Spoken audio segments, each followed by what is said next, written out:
या भागावर इथे व्यवसाय किंवा मच्छी विकण्याचा व्यवसाय, अन्य कुठलाही व्यवसाय फक्त हिंदूंनाच करण्याची मुभा आहे। जय श्रीराम। परत अशा पद्धतीचे प्रकार आम्ही काय इथे सहन करणार नाही। ही धमकी देऊन मी इथून जातोय, विनंती आव्हान नाही, धमकी देऊन जातोय। कारण का परत असे काय प्रकार घडले तर आम्ही काय पोलिसांना विनंती करणार नाही, मग ऍक्शन टू रिॲक्शन असणार आणि मग समुद्राच्या मार्गाने तुम्हाला तुमच्या पाकिस्तान मधल्या अफगाणकडे आम्ही पाठवून देऊ, याची पूर्ण तयारी आमच्या लोकांची आहे। म्हणून ही जी काय वळवण आणि दादागिरी या बांगलादेशी आणि रोहिंग्यांची जी काही इथे चालवली आहे त्यांनी वेळेत बंद करावी।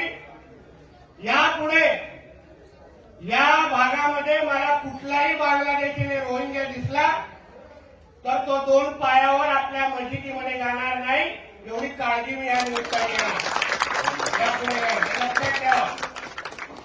व्हिडिओ ज्याला दाखवायचा तो दाखवा। आणि म्हणून ह्या जे आमच्या केंद्र सरकारने घेतलेली भूमिका, राज्य सरकारमध्ये आमच्या आदरणीय मुख्यमंत्र्यांनी घेतलेली भूमिका की ह्या महाराष्ट्रामध्ये, या देशामध्ये आम्हाला एक पण बांगलादेशी आणि रोहिंग्या नावाची घाण इथे आम्हाला नको आहे। हे हिरवे सापांना दूध पाजून आपला कधीच बळं होणार नाही, हे काही आपल्या लोकांनी समजून घ्यावं। स्वातंत्र्यवीर सावरकरांनी काय सांगितलेलं की हिंदूंची भीती नाही, हिंदूंना मुसलमानांची भीती नाही, हिंदूंना हिंदूंचीच भीती आहे, हे स्वातंत्र्यवीर सावरकरांनी आपल्याला सांगितलेलं। आणि म्हणून इथे काही लोक